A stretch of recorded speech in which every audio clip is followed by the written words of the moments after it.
provide information on because of the liability issue. So we are getting information from seniors on services that they use, and we do pass that information along with the caveat that, you know, so-and-so told us that they use this handy person and had good success. We don't know anything about that though, so that's how we're going around that. But we are trying to complete something that maybe the lawyers will be okay about. Very sad. Tyler's getting a good chuckle at that one. So our biggest concern, Maggie has been just a wonderful benefit. We knew when we hired her that we would only have her for 1.5 years.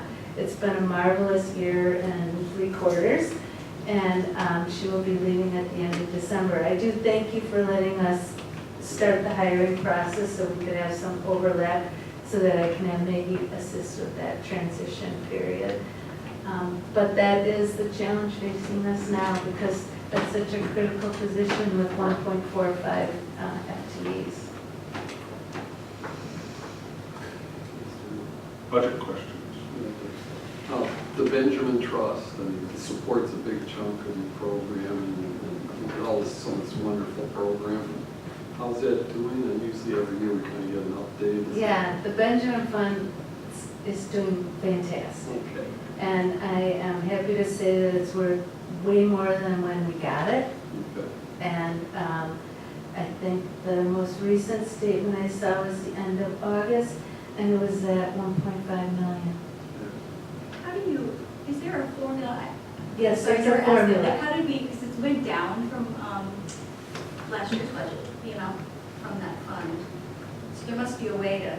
Right, so there are line items that are eligible to be reimbursed. So it depends on those line items. In general, the village supports staff and facilities costs, and in general, the Benjamin Fund supports programming costs, less any programming fees collected. And I think it's important to know that the Benjamin Fund is a backward-looking formula.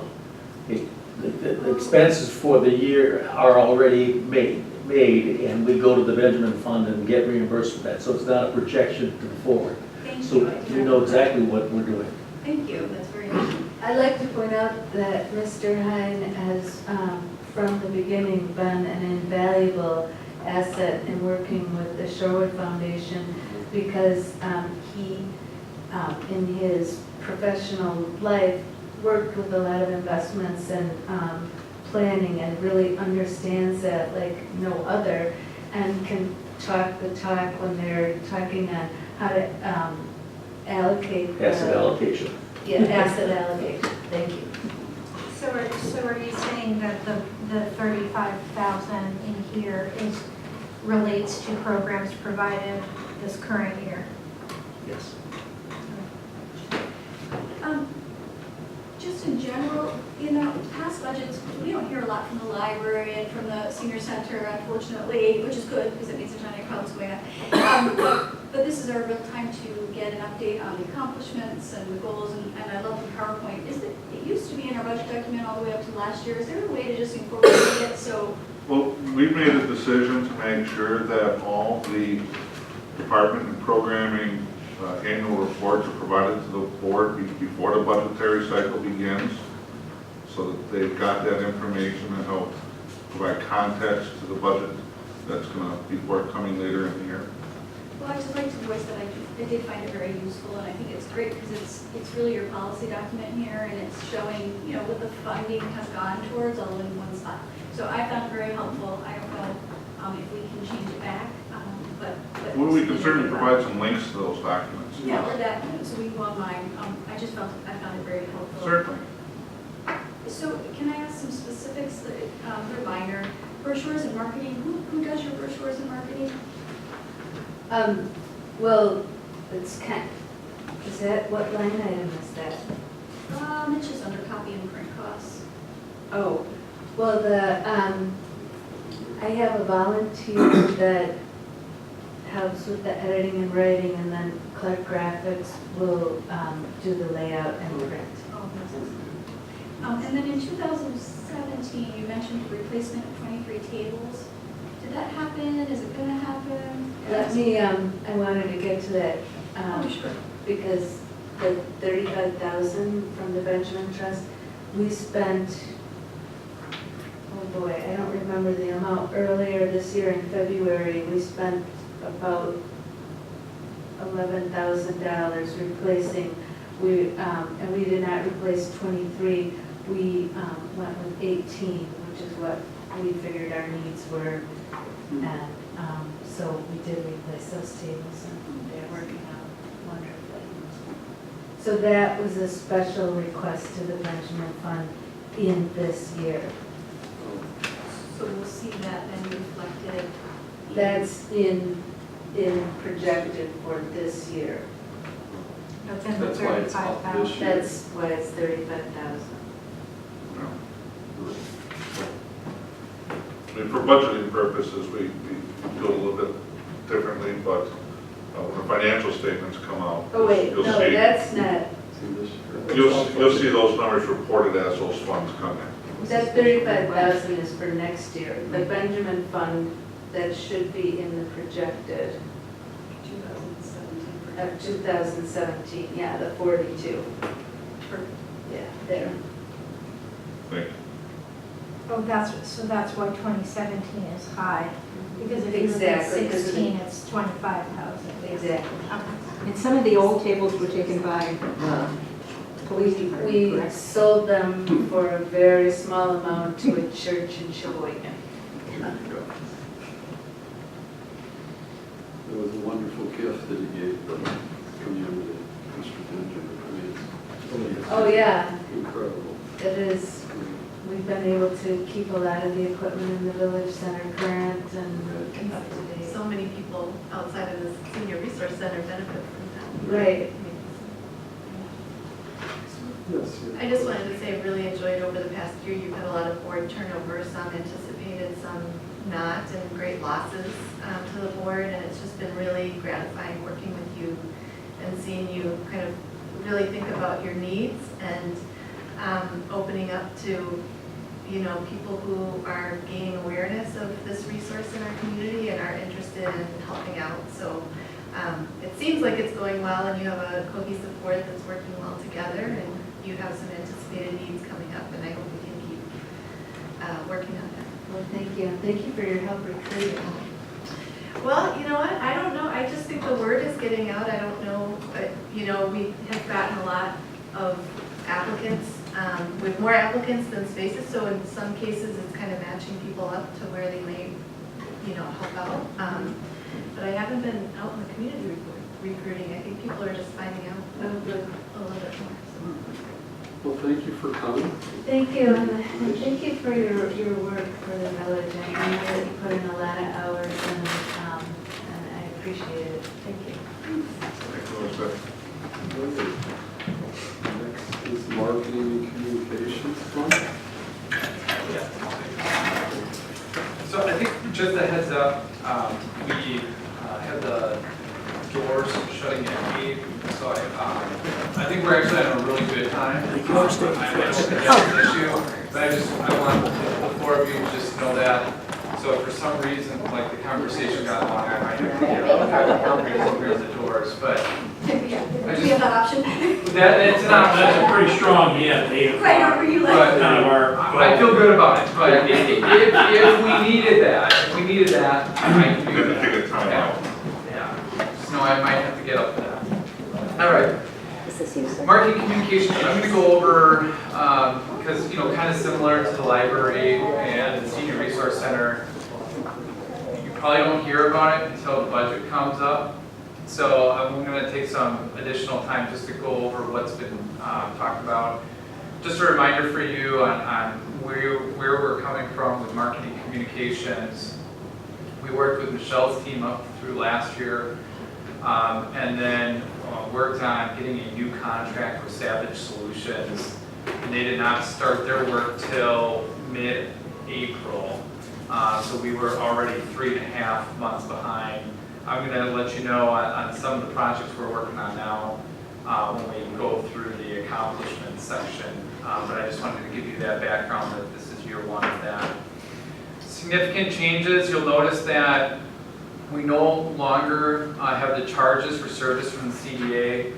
So that was a one-time thing I know that Chris put in 2017. If you look at the adopted budget, we had 18,000 charged to the CDA. That was a one-time thing that we would no longer want or propose to do.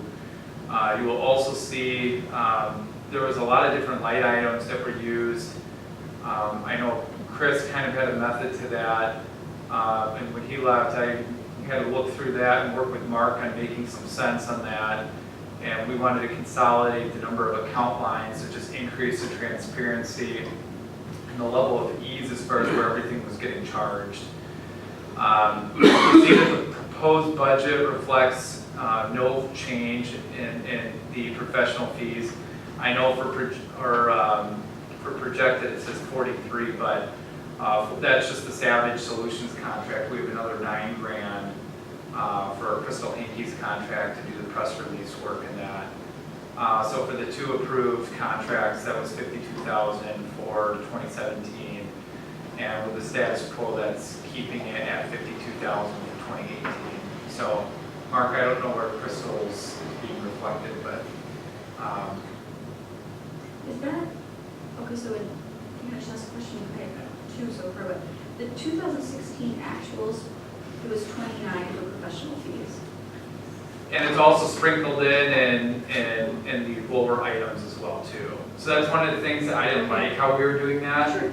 Because, yeah, the time wasn't just on that one line account, it was in the others. So once you added it up to the, like the 52. Okay, so it just, there's no difference. No difference. Okay. Yeah. And then one other question for you, on the CDA. We charge, when we did the transfer to the CDA, we acknowledged that we would be paying, there's chunks of money for administration costs, which marketing would fall under. And that's one of the things that was contemplated. So whose decision, and I'm on CDA, so I haven't really heard any, maybe Peter Hammond, who's our representative, as the chair on the strategic committee, but who decided that?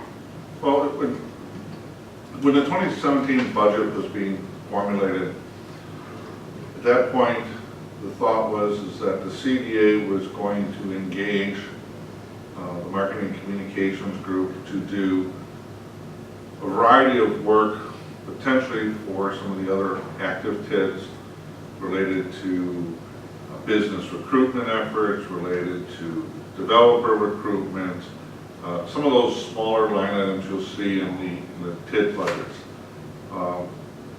And we've seen no indication that that's moving forward at this point. That wouldn't certainly preclude those activities from occurring.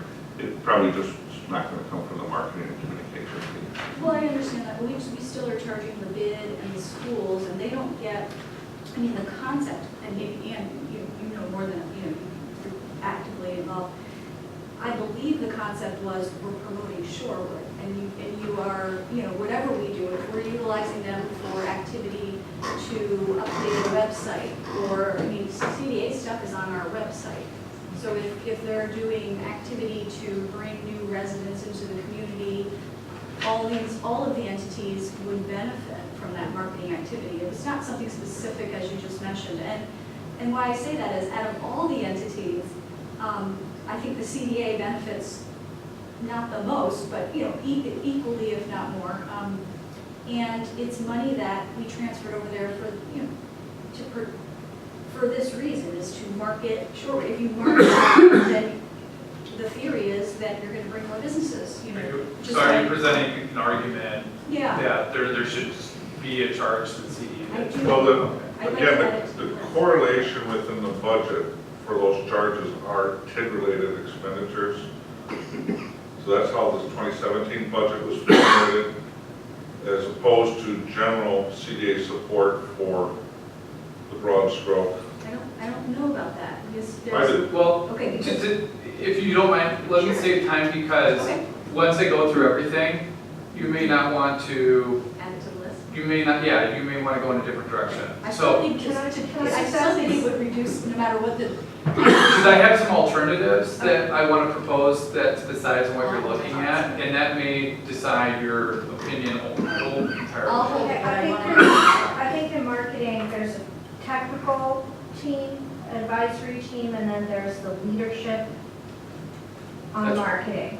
Is the CDA represented on either of those? Yes. On the leadership. Okay, well, And no, and on the advisory, right, we have a representative that is a school board representative or represents the schools, but Each part, yes, technically, technically they do, it's just right now with how we have it divided, we have. there's a CDA direct rep there's a with the CDA leadership, and then there, each partner has an appointed individual on the advisory. Okay, I So mean, yes, I think if they're involved in the advisory and leadership of the marketing, then I would just strong, I would highly recommend, let me Let him finish, finish his because, presentation. like I said, it may change your